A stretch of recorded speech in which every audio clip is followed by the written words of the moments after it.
What's up, folks? Danny Boy and the Old Ops Guy for another edition of Six Man Up live on the SIN YouTube channel, and of course on the Sports Sanity podcast page, Apple, Spotify, wherever you get your podcasts. Uh, Marco Ops Guy, what's up, buddy?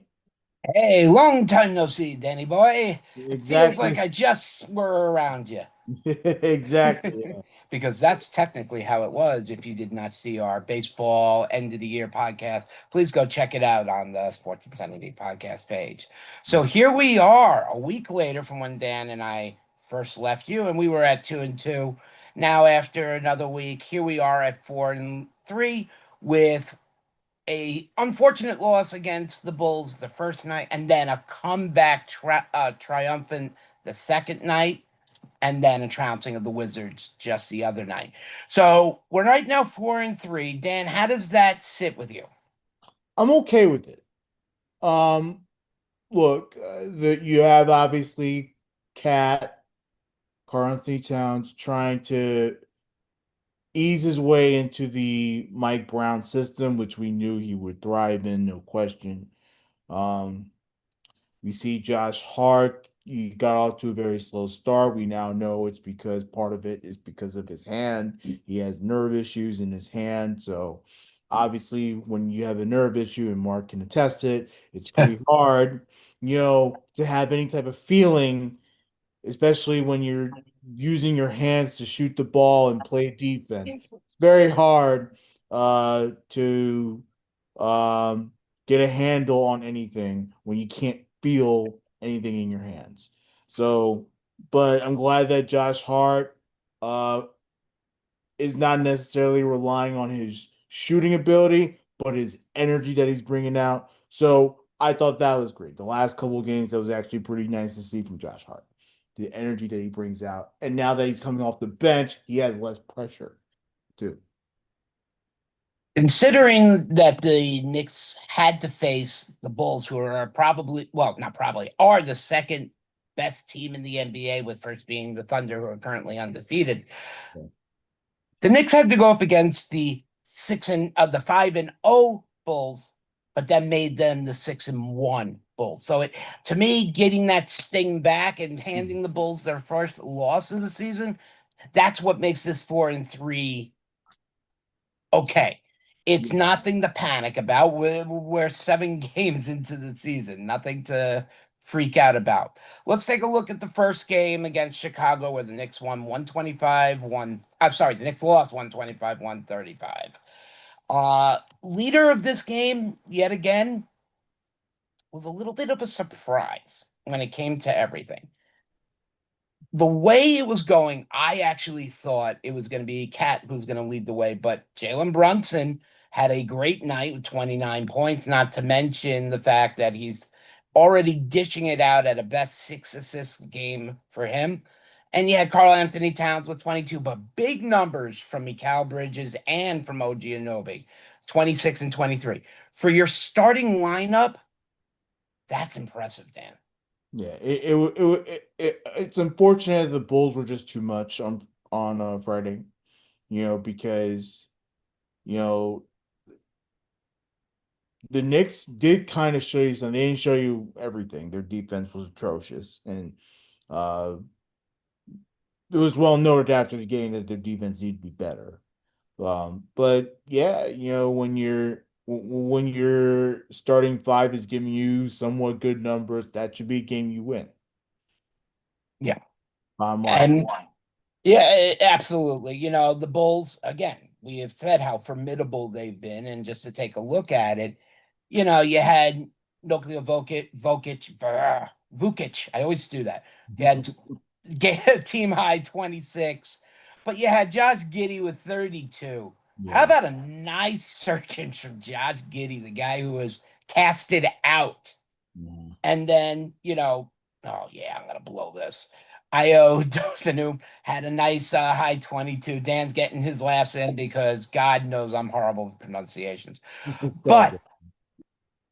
one thing the Chicago Bulls can do is rebound. and pass the ball. If you look at the numbers, two players with 9 assists, two players with almost double digit rebounds. You can't have that. You can't have a team with two guys almost over 10 rebounds and then another three edging over six. That's to show that the Bulls won the push and pull on that game and were in a much better position. And you know, not only that, but the second chance points all game long from the Bulls. It was kind of annoying to watch, the Knicks not grabbing rebounds, not giving themselves chances. Like it was a lot of that nonsense all night. And it just took one run late in the game for the Bulls to get at it. Like the Knicks, they were right in the thick of things. They were right there in that game to take it, and they go cold. Yep. And to be an elite team in the NFL, you can't do that. You know, NBA. and I said the NFL, I can't believe that. I meant the NBA. You can't do that. Yeah. But the Knicks took a point from what had happened that first game and came back and were prepared in the second game. There were a lot, as Dan said, second chance points in the first game was a big thing. The Knicks did something impressive. They stuck their bodies out. They got more rebounds. They passed the ball more. And that's the thing that's been also the big change. No Quit New York is no longer a 6, 7 person name thing. No Quit New York is the entire bench, is the entire starting five. Everybody plays. It's like little league. It's like little NBA, whatever you want to call it these days. Everybody plays and everybody has something to say, whether you've been in 1 minute, 2 minute, whatever. In this game for the Knicks, the usual suspects out there, Brunson 31, Cat 20, Anunoby 21. Mikal Bridges on a much not as better night, only 10 points on 35 minutes. But when you have someone like Jordan Clarkson step up with 15, Josh Hart step up with 14, and then Shamet, McBride, and all coming up with 8 and 9 points, that's a team effort. Yeah. Again, pointing out for the Bulls, the big thing they do is rebound. Yeah. And they had two players yet again, and I'm not going to have to remention them, thank God. Yeah, Vucevic, Josh Giddey, they all had double digits in the rebound category. Josh Giddey with a triple double in the Yeah. he's a tremendous player. He's gonna be solid for that Bulls team, and you know it, it's unbelievable to watch. But Brunson, we talked about how he had an excellent, solid game that Friday with 29. He backed it up with 30 in that game.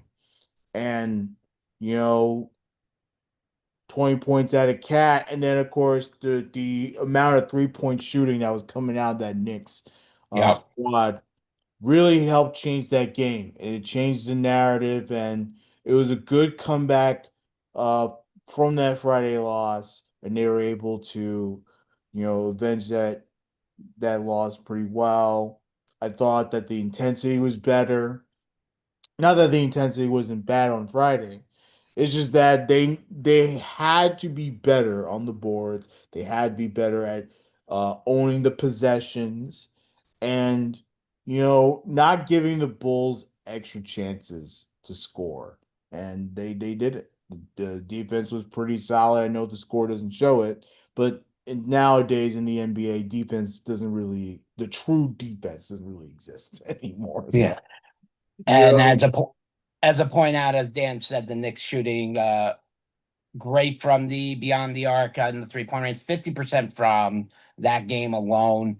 And that's a lot of it, believe it or not, coming from the bench yeah. than the starters, which is huge. And anybody can tell you, you miss certain players who are no longer with us. Dante V, I wish he was still here. I love Vincenzo. No, it's all But good though. but how you replace of Dante Vincenzo, you use the combination of a Jordan Clarkson and Miles McBride or Jordan Clarkson and Josh Hart. That's how you do it. You work it from within. And that was a big win for the Knicks, against again, top tier team. Yeah. Now the Knicks went into the next game just the other night against the probably the worst team in basketball. Yeah. I'm double checking on that quickly Well, I because mean, that and the Nets, they're weak. yeah. uh Mhm. The Knicks going to 4-3 on this win, winning 119 to 102 against the Washington Wizards, who currently sit at 1-6. Um, it was pretty much the starting lineup from the start to the end in this game. As even though the Knicks were down 8 in the first quarter, I was like, yeah, I'm not worried. Then they came out and scored 35 and 41 in back-to-back quarters. Game highs was not Jalen Brunson, was a Mm. man by the name of Cat. Carl Anthony Towns with a game high of 33 and 13 rebounds. OG Anunoby, Mikal Bridges, Landry Shamet, Brunson, of course, Clarkson and Hart all go over double-digit points, and Hart chipping in 10 defensive rebounds in this game. And as Dan said, as Hart's getting back into the feel of things, he's going to be a major contributor Yeah. down when we get into the middle of the season. And like I said before, Hart now not necessarily being a starter, he can come off the bench and perform well, like that, and not have to worry about scoring. Because when we first got Josh Hart, he was a big defensive presence. We got him for that reason. The scoring was just gravy. Like we were enjoying it. But but his game is more bringing the energy intensity into the game and putting some life, but giving that jolt that the Knicks need so that they can score with Cat, with Jalen Brunson and all those people. Um, how about Mike Brown going deep into this bench, man? That's another thing that Yes. I've noticed. That Jalen Brunson can still put up a 30 pop. Karl Anthony Towns can put up 20 plus. You can still have your big time scorers do big time scoring things, but also utilize your bench so that you don't have to have them play 40 minutes a night. You know, Right. that's actually one of the big things that I've actually appreciated from Mike Brown. And I'm glad that he is taking that, not necessarily load management, but taking off that load off of them so that they don't have to feel pressure in playing, that they can rest, that they can be ready and all that stuff. So for playoffs and everything, whenever that is, so that it's Right. gonna be that's gonna be real big if the Nick can continue to go deep into their bench. Um, And the Knicks weren't really up against much of a challenge. No offense, Washington Wizard fans. yeah, Uh, it was close in the first half. The first half, I think the Knicks were only up by 3 in that first half. I know, the Wizards they battled pretty big. yeah, Um, they, but they, not one starter breaking the 20 spot. mhm. But 15 double point efforts from Keyshawn George, Alex Sarr, and Alex Sarr, Miguel. he's a beast. Alex Sarr He's is a had beast. off to a good start this season.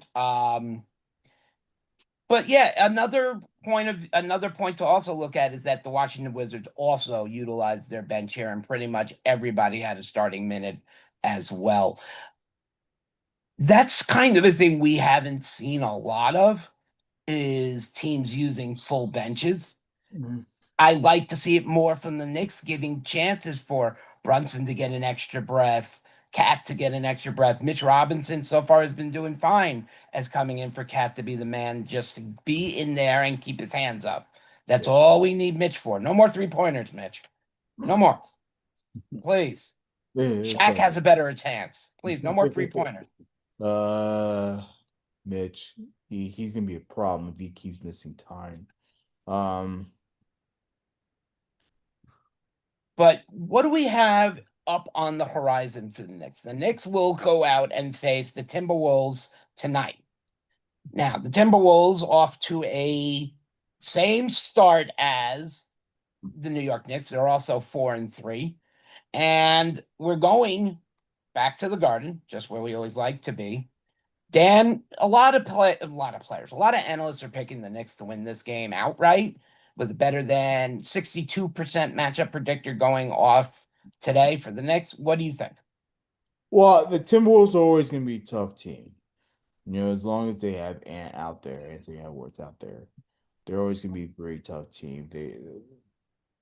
I know he hasn't really played. When they won their last game against the Nets, it was Julius Randle going out there and putting up big numbers in big minutes. So, um, again, I don't know what the status of Anthony Edwards is tonight, but if he's playing, I would think they would have a good chance of winning. Yeah, Um, he is currently listed as out with his hamstring, so he will so, not so be if in he's tonight. not playing, then I still wouldn't look down on the T Wolves because they're a well coached team and they have playmakers all across the board. Uh, but if I'm the Knicks, it's all about making sure you continue to, you know, utilize your big scores, play defense, and again, I know they're not. I think their defense is kind of taking a backseat a bit because they don't have that big time defensive coach anymore. Um, so the players that we rely on defense need to make sure that they get those stops, and then just rely on Brunson and Cat and all those people to get the big boards and score and all that stuff. So As Dan, pointed out, a lot of playmakers on this Minnesota team with Rudy Gobert, Randall, and my favorite Dante DiVincenzo. But with Anthony Edwards out, look for probably Jalen Clark or Terrence Shannon, probably to share time there yeah, at the shooting guard. And the Knicks need to take advantage of this. I don't like to call it an opportunity because I hate seeing when any player's out injured. I don't like to use that as an excuse, but let's call it as it is. It's an opportunity for the Knicks to take advantage with one of the NBA's elite out for this game. yeah. Um, Other news and facts, Dan, that I am missing out on for this week. Anything else on tap did I forgot to touch on? Um,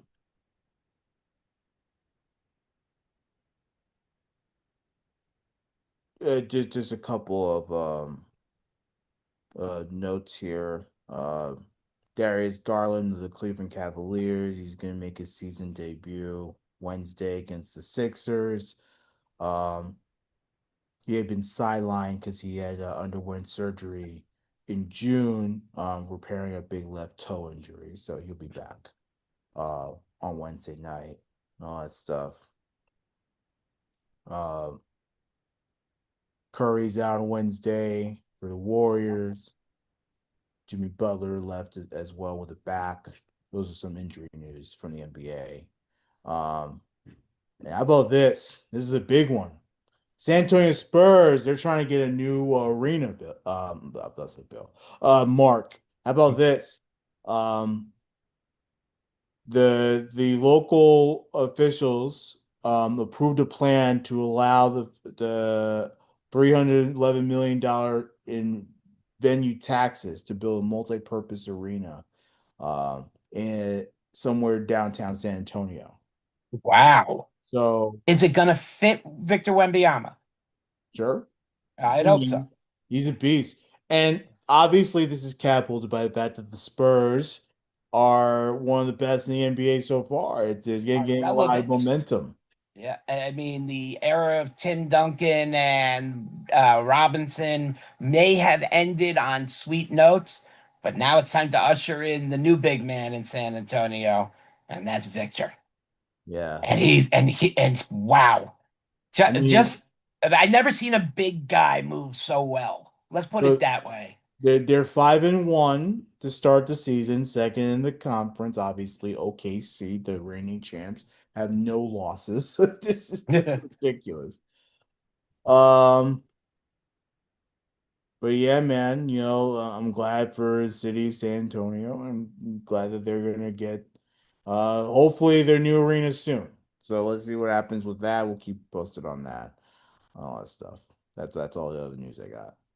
Okay, that's going to end it for the sixth man up here on the Sports Insanity Network, part of the Sports Insanity podcast. Please tune in for the Sports Insanity podcast, which debuts on Monday and Friday, usually live. We got Thursday Night Gridiron coming to you tomorrow night live. That will be probably with Dan and Bill, possibly the joining of me this time because last week was a complete mess up. And also, Sunday morning, Sunday sideline report. But guess what? It's still going to be with me, Mike, and Dan. See the same Mm, familiar faces while yeah. the other guys are hard at work. I kind of feel bad for about last week's gridiron because you know Yeah, I had my own plans. I was in New York. I had a thing to go to, so kind of things fell apart. So we will Yeah. make sure that doesn't happen again. I do kind of feel bad. We didn't give them a show to preview for Thursday night. By the way, what a dud that was on Thursday. Well, yeah, it wasn't missing much. Yeah. If you, there was more excitement in the Dallas loss to the Cardinal game than that. So, speaking of which, turn in through the trade deadline recaps from Mike and I in the articles on the network. Well, I'm sure Mhm. we'll talk about it. Big moves on Thursday and Sunday. Yeah. Otherwise, for me, Mark Oldovsky Halpern, along with the Vice President Danny Boy Reginald, goodbye and have a swishy day. Let's go Knicks. Let's get a win. Let's get the dub.